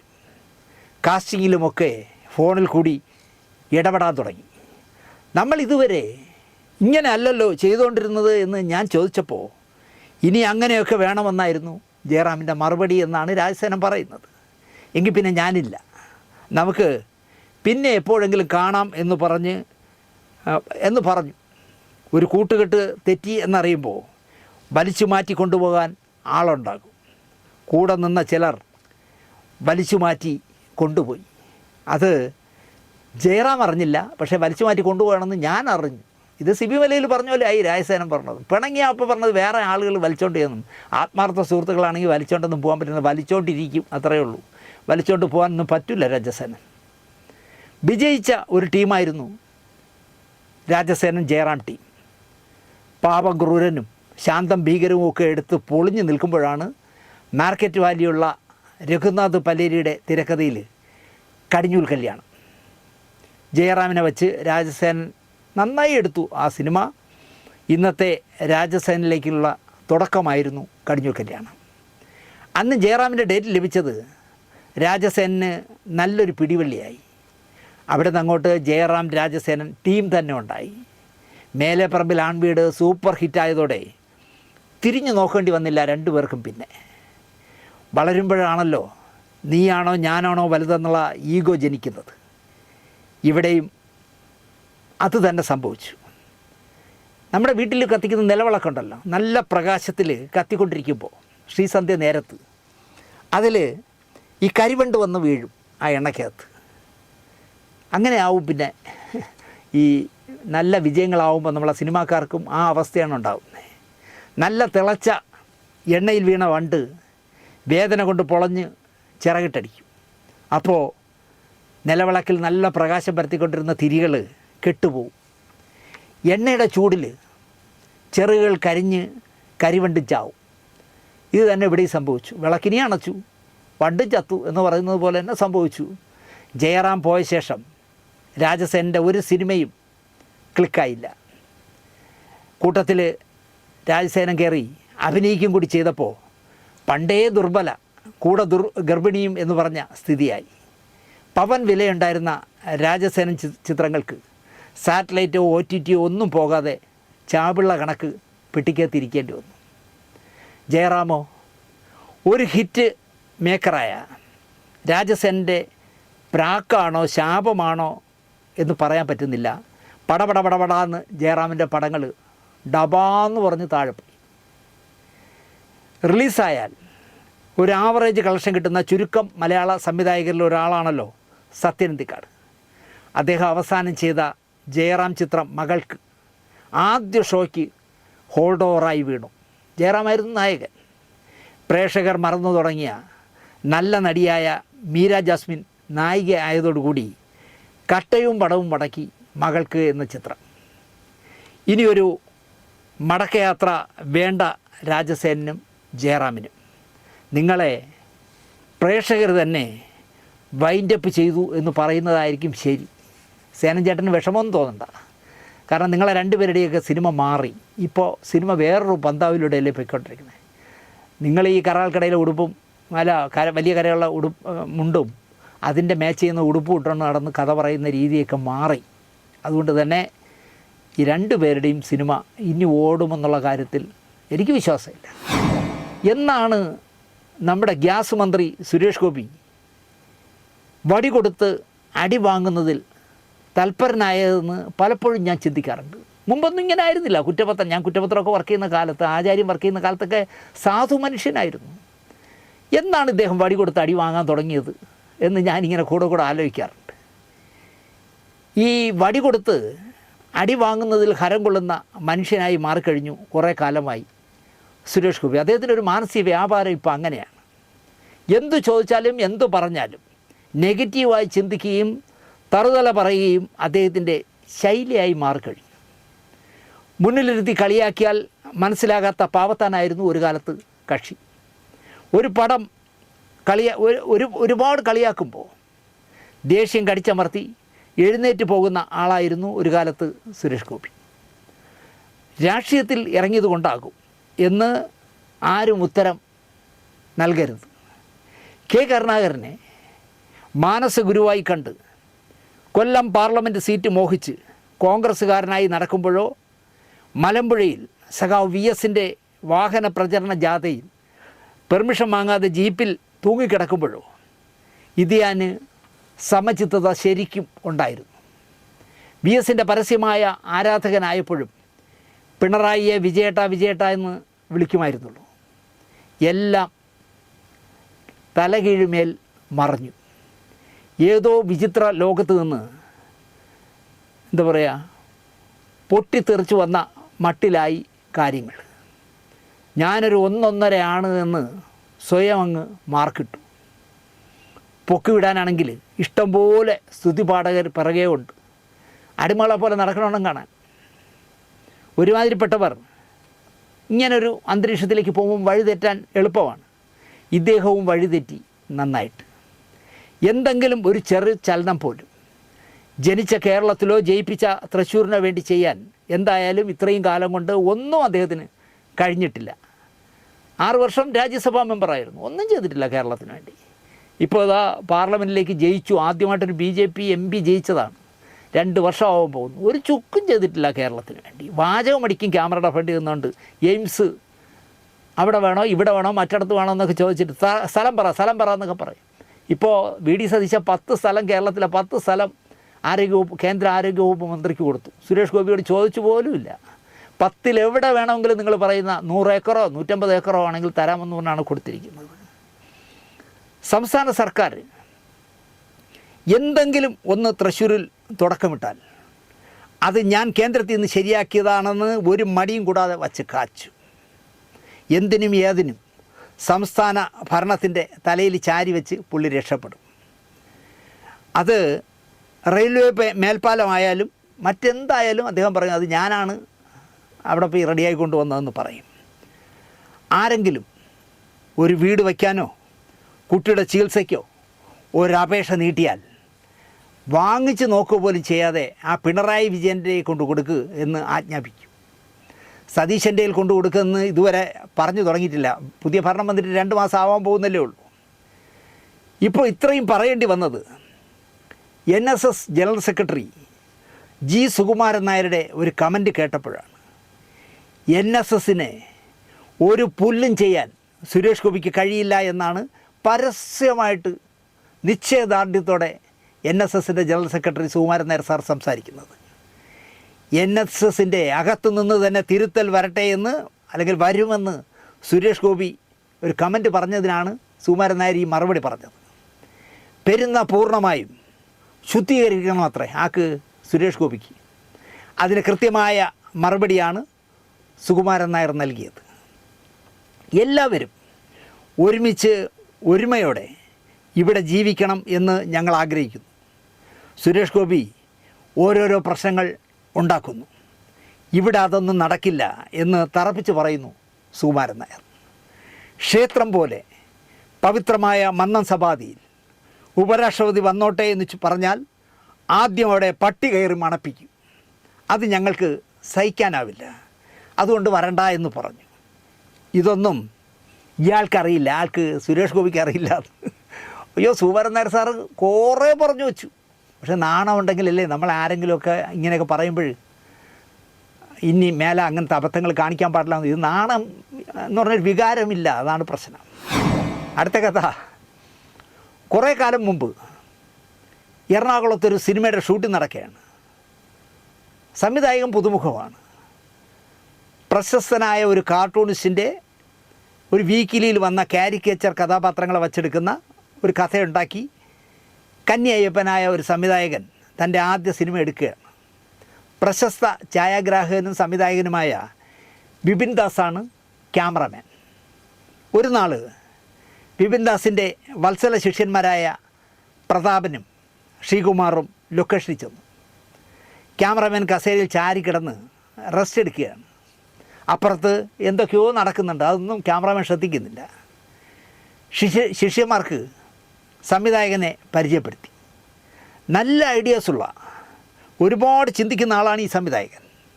പക്ഷേ മനസ്സിലും തലയിലും ഉള്ളത് എക്സ്പോസ് ചെയ്യാനാവുന്നില്ല. അതുമാത്രമാണ് ഏക പ്രശ്നം. പക്ഷേ മിടുമിടുക്കനാണ് എന്നൊക്കെ സംവിധായകനെ അടിച്ച് ചെത്തക്കൊമ്പി കയറ്റി വിപിൻ ദാസ് വന്ന ശിഷ്യന്മാരെ പരിചയപ്പെടുത്തി. സംവിധായകനാണെങ്കിൽ നല്ല സംതൃപ്തി. വിപിൻ ദാസിനെ പോലെ ഒരാൾ എനിക്ക് തരുന്ന ഗുഡ് സർട്ടിഫിക്കറ്റ് ഇതൊക്കെയല്ലേ. അപാര ബുദ്ധിയുള്ളവന്മാരാണ് വന്നിരിക്കുന്ന 2 ശിഷ്യന്മാർ. ഗുരുവിൻ്റെ നോട്ടത്തിലും മൂളലിലും ചിരിയിലും കാര്യം എന്താണെന്ന് മനസ്സിലാക്കി അവർ 2 പേരും പരസ്പരം നോക്കി നിന്നു. സെറ്റ് റെഡിയായോ എന്ന് നോക്കാൻ സംവിധായകനെ പറഞ്ഞു വിട്ടു വിപിൻ ദാസ്. എന്നിട്ട് ശിഷ്യരോട് പറഞ്ഞു, ഇന്നോ നാളെയോ ഈ സാധനം ചുരുട്ടി കെട്ടും ഇവിടെ. ഒരു ചുക്കും ചുണ്ണാമ്പും ഇയാൾക്കറിയില്ല. ആക്ക് സംവിധായകൻ ഷൂട്ടും തുടങ്ങിയ അന്ന് ക്യാമറയിൽ ഇട്ടതാണ് ഈ സൂം ലെൻസ്. ഇതുവരെ സൂം ലെൻസ് മാറ്റേണ്ടേ വന്നില്ല, ഊരേണ്ട ആവശ്യം വന്നില്ല. അയാളോട്ട് പറയുന്നതുമില്ല, ചേട്ടാ സൂം മാറ്റിയിട്ടേ 40 ഇട്, 50 ഇട്, 100 ഇട് എന്നൊന്നും പറയുന്നില്ല. ശിഷ്യന്മാർ തിരിച്ചു പോന്ന അന്ന് രാത്രി ആ പടം നിന്നു എന്നേക്കുമായി. പിന്നെ ആ പടം പൂർത്തിയാക്കിയിട്ടേയില്ല. ഇതുപോലൊരു ഐഡിയ കഥ നമ്മുടെ ധ്യാൻ ശ്രീനിവാസൻ വച്ചലക്കുന്നത് കേൾക്കാനിടയായി. ശ്വേത ചേച്ചി ഒരുപാട് ആഗ്രഹിച്ച് നല്ല കാര്യങ്ങൾ ഒരുപാട് ചെയ്യാനായി ചരിത്രമാറ്റത്തിൽ വന്ന സ്ത്രീയാണവർ. ഇപ്പോൾ കേൾക്കുന്നു 3 കോട്ടങ്ങൾ ഉണ്ടായില്ലായിരുന്നെങ്കിൽ അതിനകത്തുള്ള മെമ്പേഴ്സ് തമ്മിലുള്ള പ്രശ്നങ്ങൾ അവർ ഇരുന്ന് സംസാരിച്ച് തീർക്കേണ്ട വിഷയങ്ങളാണ്. അത് കയ്യിൽ നിന്ന് പോയി കേസായി, പ്രശ്നങ്ങളായി. അത് അവർ തന്നെ ഡീൽ ചെയ്യട്ടെ. അല്ലാത്ത പക്ഷം ഇത്തരം കാര്യങ്ങൾ കോട്ടം തട്ടിയില്ലായിരുന്നുവെങ്കിൽ, അവർ ഇപ്പോഴും സംഘടനയ്ക്ക് വേണ്ടി നിൽക്കാൻ തയ്യാറാണെങ്കിൽ അവർ തുടർന്നു പോകണം. അതിനുശേഷം 3 വർഷത്തിന് ശേഷം പുതിയ കമ്മിറ്റി വരിക എന്നുള്ളതാണ്. അവരെ ജയിപ്പിച്ച ആൾക്കാർ തന്നെയാണ് അവർക്കെതിരെ പറയുന്നത്. അൾട്ടിമേറ്റ് ജനറൽ ബോഡി എന്താണോ തീരുമാനിക്കുന്നത് അതിനെ സപ്പോർട്ട് ചെയ്യുക എന്നത് മാത്രമേ ഉള്ളൂ നമ്മുടെ മെമ്പേഴ്സിൻ്റെ ഇത്. പക്ഷേ വ്യക്തിപരമായി ഞാൻ പറയും, ചേച്ചി ഈ ടേം കംപ്ലീറ്റ് ചെയ്യണം. വല്ലതും പിടികിട്ടിയോ ധ്യാൻ പറഞ്ഞതിൽ എന്നാണ് ഞാനിപ്പോൾ പറഞ്ഞതിൽ നിങ്ങൾക്ക് വല്ലതും പിടികിട്ടിയോ? ഇതൊക്കെ ധ്യാൻ പറഞ്ഞതാണ്, ധ്യാൻ ശ്രീനിവാസൻ പറഞ്ഞതാണ്. ജനറൽ ബോഡിയിൽ ട്രഷററും അക്കൗണ്ടൻറ്റും ഒപ്പിടാത്ത കണക്ക് അവതരിപ്പിക്കാൻ പറ്റില്ല എന്ന് ഏതെങ്കിലും ഒരു അംഗം പറഞ്ഞാൽ ശരി, അത് ഒരു കമ്മിറ്റി വെച്ച് വെരിഫൈ ചെയ്യാം എന്ന് പറഞ്ഞ് ആ പ്രശ്നം അവസാനിപ്പിക്കായിരുന്നു. അധ്യക്ഷൻ ആരാ? ശ്വേത ചേച്ചി. ബാബുരാജ് എന്ന പഴയ ഭരണസമിതിക്കാരൻ 68 ലക്ഷം രൂപയുടെ കണക്ക് തന്നതിൽ ഒരുപാട് പെശ കൊണ്ട് അയാൾ വന്ന് വിശദീകരിക്കാൻ സമയം ചോദിച്ചപ്പോഴൊന്നും എനിക്ക് സമയമുണ്ടായിരുന്നില്ല. ജനറൽ ബോഡി കഴിഞ്ഞ് പരിശോധിക്കാൻ സമയം കണ്ടെത്താമെന്ന് പറഞ്ഞിരുന്നെങ്കിൽ ആ പ്രശ്നവും അവിടെ തീർന്നെ. ആര് പറയണം? ശ്വേത ചേച്ചി. റിഹേഴ്സൽ സ്റ്റേജിൽ നീന കുറുപ്പ് എന്ന എക്സിക്യൂട്ടീവ് മെമ്പറെ മുട്ടുകയറ്റി ഇടിക്കാനും തെറി പറയാനും മറ്റൊരംഗം മുതിർന്നത് അറിഞ്ഞപ്പോൾ ശക്തമായ വാണിംഗ് മഹതി കൊടുത്തിരുന്നുവെങ്കിൽ അതും അവിടെ തീർന്നെ. ആര് കൊടുക്കണം വാണിംഗ്? ശ്വേത ചേച്ചി. ഒരു വൈസ് പ്രസിഡൻറ്റ് ശീലാവതി ഈ പറഞ്ഞ നീന കുറുപ്പിനെ പുഴുത്ത വർത്തമാനവും തെറിയും വിളിച്ച് മെസ്സേജ് അയച്ചത് അറിഞ്ഞപ്പോഴും അത് പരസ്യമായി മറ്റുള്ളവർക്ക് ഭൂലോകത്തുള്ള മുഴുവൻ പേർക്കും കിട്ടിയപ്പോഴും ഒരു നിർമ്മാതാവിനെ നന്നായി വലിപ്പിച്ച് 20 ലക്ഷം രൂപ തട്ടിയ കേസിൽ പ്രതിയായി കോടതി കയറിയത് അറിഞ്ഞില്ലെങ്കിൽ അത് ചിലപ്പോൾ അറിയണമെന്നില്ല ശ്വേത ചേച്ചി. ആ 20 ലക്ഷം വലിപ്പിച്ച നിർമ്മാതാവ് ഒരു പരാതി എഴുതി തരുമ്പോഴെങ്കിലും കടലാസിൻ്റെ വില ശ്വേത ചേച്ചി കാട്ടിയിരുന്നുവെങ്കിൽ ഈ പ്രശ്നം പരിഹരിച്ചിട്ട് മേലിൽ ഇവിടെ വന്നിരുന്നാൽ മതിയെന്ന് ശ്വേത ചേച്ചി പറഞ്ഞിരുന്നെങ്കിൽ ആ പ്രശ്നവും തീർന്നേനെ. ശരിയല്ലേ ധ്യാനേ എന്നാണ് ചോദിക്കേണ്ടത്. എതിരില്ലാതെ തിരഞ്ഞെടുത്ത ഒരാളെ പരസ്യമായി ഞാൻ അവൾക്ക് മദ്യം ഒഴിച്ചു കൊടുത്തിട്ടുണ്ടെന്നും ഇവൾ കുടിച്ചിട്ടുണ്ടെന്നും ഇവൾ കുളിച്ചിട്ടുണ്ടെന്ന് ഒക്കെ പറയുകയും അവളുടെ മുറിയിൽ വെളുപ്പാങ്കാലത്ത് ഒരുത്തനെ കണ്ടു എന്നൊക്കെ ഉത്തരവാദപ്പെട്ട ഒരു പോസ്റ്റിലിരിക്കുന്ന ഒരു കൂതറ ക്യാമറയ്ക്ക് മുന്നിൽ പറഞ്ഞാൽ തക്കതായ നടപടി എടുക്കേണ്ട ആളല്ലേ ധ്യാനെ ഈ ശ്വേത ചേച്ചി? ഐഡിയാസ് മാത്രം മതിയോ? ധ്യാൻ ആലോചിക്കേണ്ട കാര്യമാണ് ഞാൻ ഈ പറയുന്നത്. ഈ സുഖിപ്പിക്കുമ്പോൾ ഇതൊക്കെ ഒന്ന് ആലോചിക്കണം. എന്നെ അന്വേഷിക്കേണ്ടി വരുമായിരുന്ന ഒരു വിഷയമല്ലേ ഒരു കമ്മിറ്റി അംഗം ഒരു പെൺ അംഗത്തിനെതിരെ എടുത്ത് വീശിയത്? മതപരിവർത്തനം നടത്തുന്നു, ലവ് ജിഹാദ്. നിരുത്തരവാദപരമായി ഒരാളെ അങ്ങനെ പറയാമോ ധ്യാനെ? ഐഡിയാസുള്ള ചേച്ചി ഈ വിഷയത്തിൽ ഇടപെട്ടോ ധ്യാനെ? ഡബിൾ ഡാഡി സിൻഡ്രമുള്ളവളാണ് നീയെന്ന് ഒരു പുരുഷൻ ഒരു സ്ത്രീയോട് പറയുന്നുവെങ്കിൽ ഡീൽ ചെയ്യേണ്ടത് ആരാ ധ്യാനെ? നിങ്ങളുടെ ശ്വേത ചേച്ചിയല്ലേ? ചെയ്തോ? പുല്ല് ഇതാ കിടക്കണ് 17 അംഗ കമ്മിറ്റിയുടെ രാജി എന്ന് പരസ്യമായി ജനറൽ ബോഡിയിൽ വിളിച്ചു പറയാൻ കൂകി വിളിച്ച് അലറി വിളിച്ച് പറഞ്ഞുകൊണ്ട് ഇറങ്ങിപ്പോവുകയും മുന്നിൽ ഒരു 10-25 ക്യാമറ നിരന്നപ്പോൾ അമ്മ കുമ്മ അതിൻ്റെ പ്രാഥമിക അംഗത്വം തന്നെ ഞാൻ ഒഴിഞ്ഞു എന്ന് പറയുന്ന ചേച്ചി പിന്നെയും 3 വർഷം ഭരിക്കണമെന്ന് പറയുന്ന ധ്യാനെ, നീ ഏത് ലോകത്താണ് ജീവിക്കണേ? ഇവിടെ ജനാധിപത്യം എന്ന് പറഞ്ഞൊരു കാര്യമില്ലേ ധ്യാനെ? ഒരു ജനറൽ ബോഡിയാണ് ഒരു കമ്മിറ്റിയുടെ അപ്പർ ബോഡി. ആ ജനറൽ ബോഡിയിൽ ഞാനും എൻ്റെ കൂടെയുള്ള 17 കള്ളന്മാരും ഇതാ രാജിവെച്ചാൽ 17 മന്ദബുദ്ധികളും ഞങ്ങൾ രാജിവെച്ചു എന്ന് പറഞ്ഞ് അലറി വിളിച്ചിറങ്ങിപ്പോയിട്ട് അത് രാവിലെ മുതൽ 10 പ്രാവശ്യമായിട്ട് വിളിച്ചു. അപ്പോൾ അയ്യോ ചേച്ചി പോകലെന്ന് പറഞ്ഞാൽ ആരൊക്കെ പിടിച്ചോണ്ട് വന്നു. വൈകുന്നേരമായപ്പോൾ നിവർത്തി കെട്ട് ഉത്തരം മുട്ടിയപ്പോൾ ഇറങ്ങി ഓടി രാജിവെച്ചിട്ട്. അപ്പോൾ പുറത്ത് കുറേ ക്യാമറകൾ നിൽക്കുകയാണ്. അറിയാമല്ലോ എറണാകുളത്തുള്ള കുറേ എണ്ണം. അവരുടെ പറയാണ് ഞാൻ അമ്മ ആ തേങ്ങാ കൊലയിൽ നിന്ന് രാജിവെച്ച് എന്ന് പറഞ്ഞ് പോയിട്ട് 2 ദിവസം കഴിഞ്ഞപ്പോൾ ഒരു 2-3 തരികിടകൾ ബുദ്ധി പറഞ്ഞു കൊടുത്തപ്പോൾ എന്നും കോടതി കയറി ഇറങ്ങുന്ന 2-3 തരികിടകളാണ് ഇവരുടെ അഡ്വൈസർ. അവർ പറഞ്ഞു കൊടുത്തു നീ രാജി വാവണ്ടല്ലേ പറഞ്ഞേ, പേപ്പറിലല്ലല്ലോ, ചെന്നവിടെ പോയി റെഡി എന്ന് പറയുമ്പോൾ ഇപ്പോൾ പോയി അമ്മയിൽ ഞാൻ രാജിവെക്കുന്നില്ല, എൻ്റെ നിരപരാധിത്വം തെളിയിക്കുന്നവരെ ആജീവനാന്ത പ്രസിഡൻ്റായിട്ടിരിക്കും എന്നാണ് പറയണേ. ഇതൊക്കെ മനസ്സിലാക്കാനുള്ള ബുദ്ധിയെങ്കിലും ധ്യാനിനുണ്ടെന്നാണ് ഞാൻ കരുതിയത്. ഇല്ല എന്ന് ധ്യാൻ തെളിയിച്ചുകൊണ്ടേയിരിക്കുന്നു. ഒരു സ്റ്റോറിയോട് പറഞ്ഞ് ഇത് അവസാനിപ്പിക്കാം.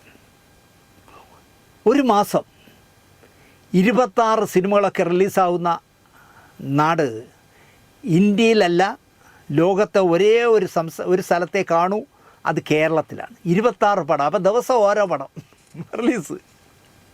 ഈ 26 എണ്ണത്തിൽ 20 എണ്ണവും വന്നതും പോയതും ദൈവം തമ്പുരാൻ പോലും ഉണ്ടാവില്ല.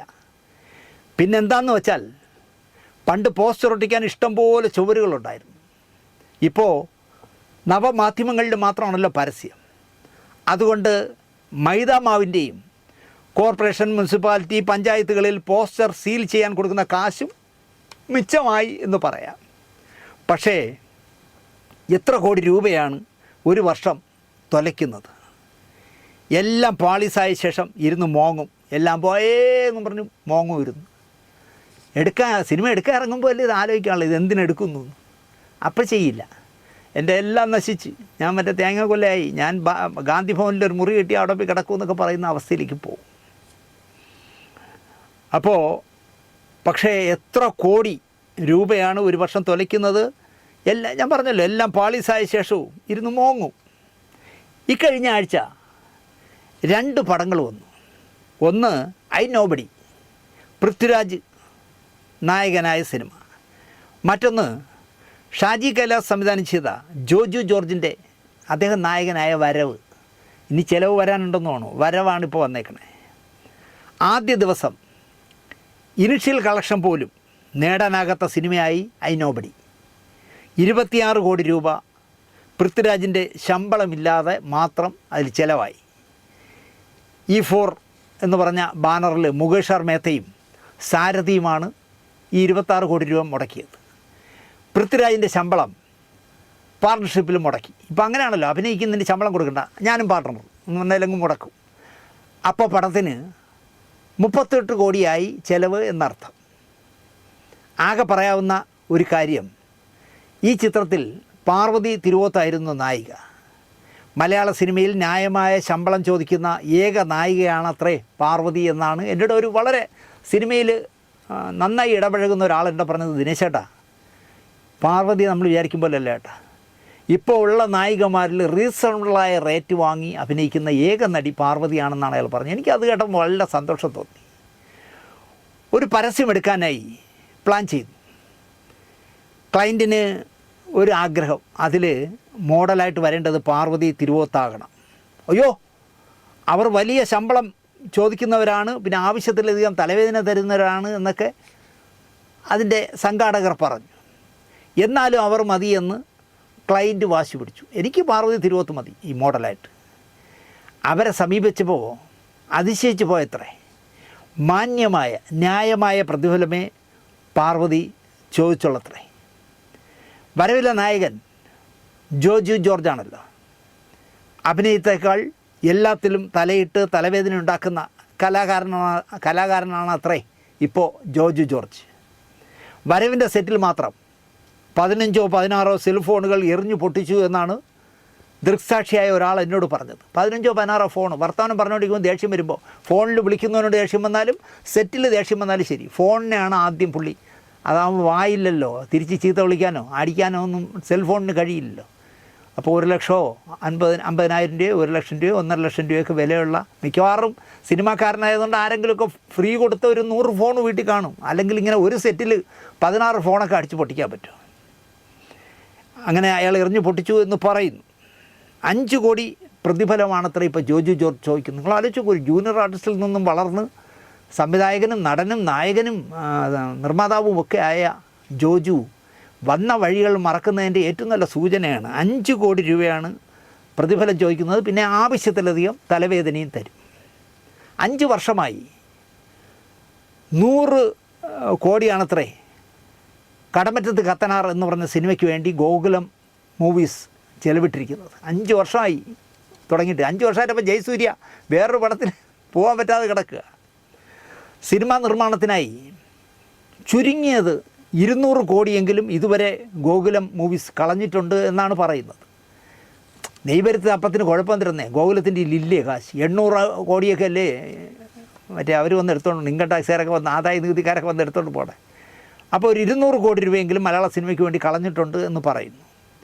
ഒരൊറ്റ സിനിമ ഗോകുലം കഥ കേട്ട് ഈ സിനിമ ക്ലിക്കാകുമോ എന്ന് ചിന്തിച്ചിട്ടല്ല സിനിമ നിർമ്മിക്കുന്നത് എന്നാണ് പരിചയക്കാർ പറയുന്നത്. ഒരു പടം ഏതെങ്കിലും ഒരു സംവിധായകൻ ഹിറ്റാക്കിയാൽ ആ ഡയറക്ടറെ വിളിച്ചു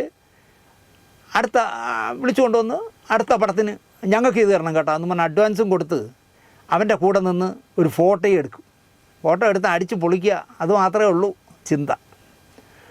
പുതിയ ഹിറ്റ് മേക്കറെ വിളിക്കുക, ഗോപാലേട്ടനും എർത്തുകളുമായി നിന്ന് ഫോട്ടോ എടുക്കുക, സോഷ്യൽ മീഡിയയിൽ ഇടുക, ഇത്രയേ ഉള്ളൂ. എമ്പുരാനിൽ ആന്റണി പെരുമ്പാവൂർ നിർമ്മിച്ച എമ്പുരാൻ അവസാന ഘട്ടമെത്തിയപ്പോൾ വിതരണക്കാർ മാറിയല്ലോ.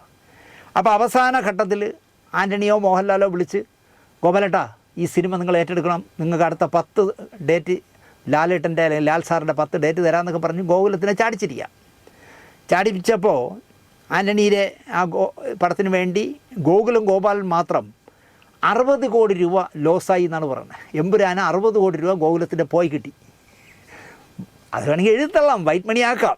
എന്നാലും ഞാൻ പറയുകയാണ്, 60 കോടി രൂപ എമ്പുരാനിൽ മാത്രം പോയി.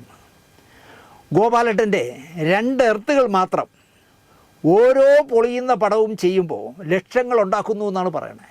2 എർത്തുകൾ, 2 പേരും പേരെനിക്കറിയാൻ ഞാൻ പറയുന്നില്ല, അതിലൊരാളെ എനിക്ക് നല്ല പരിചയമുണ്ട്.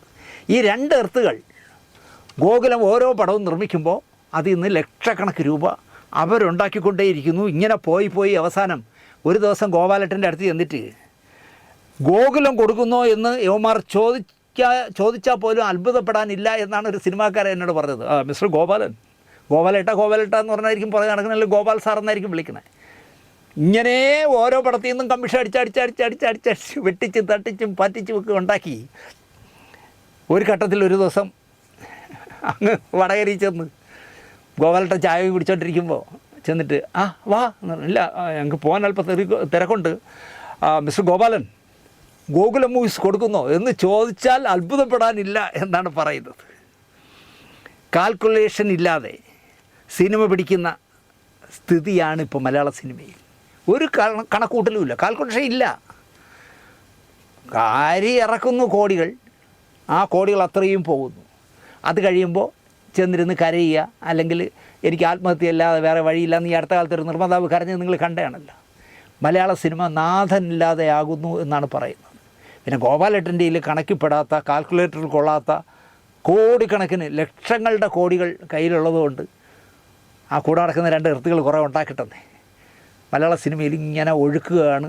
ഒരു കാലത്ത് ഗുഡ് നൈറ്റിൻ്റെ നിന്ന് പോയതുപോലെ. ഗുഡ് നൈറ്റ് മോഹൻ സാറിന് ഒരിക്കലും എന്താ പറയുക, സിനിമ നോക്കി നടക്കാൻ പറ്റില്ലായിരുന്നല്ലോ. അദ്ദേഹം കൊതുക് തിരിയിൽ അന്ന് കണക്ക് കൂട്ടാൻ നോട്ടെണ്ണാനുള്ള മെഷീനൊന്നും ഇല്ലല്ലോ. അപ്പോൾ വന്ന് കുമിയുന്ന നോട്ടുകെട്ടിനിടയിൽ എൻ്റെ ഈ കൊതുവിൻ്റെ പൈസ കൊണ്ട് എത്ര കോടി മലയാള സിനിമയിൽ കൊണ്ടുവന്ന് അഡ്വാൻസ് കൊടുത്ത് കളയുന്നു എന്ന് നോക്കാനുള്ള സമയം പോലും അദ്ദേഹത്തിന് ഇല്ലായിരുന്നു. അപ്പോൾ AR രാജൻ എന്ന് പറഞ്ഞ ആൾ വാരി കോരി തിരുവനന്തപുരത്തുള്ള എല്ലാ നായന്മാർക്കും അഡ്വാൻസ് കൊടുത്തു, ഒന്നും നടക്കാത്ത പ്രോജക്റ്റുകൾക്ക് എന്ന് പറയുന്നത് പോലെ മലയാള സിനിമ ഇപ്പോൾ നല്ല വെട്ടിക്കാനും തട്ടിക്കാനും അറിയാവുന്നവന്മാരുടെ കയ്യിൽ ലക്ഷക്കണക്കിന് രൂപയാണ് വന്ന് ചേരുന്നത്.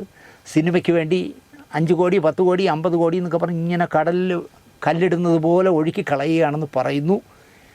ഈ പ്രോഗ്രാം കാണുന്നവരാരും എന്നോട് ദേഷ്യപ്പെടേണ്ട, സൂക്ഷിച്ചാൽ ദുഃഖിക്കേണ്ട. ഇത്രയും പറഞ്ഞുകൊണ്ട് ഈ ആഴ്ചത്തെ വാരഫലം ഇവിടെ അവസാനിപ്പിക്കാം. നന്ദി, നമസ്കാരം.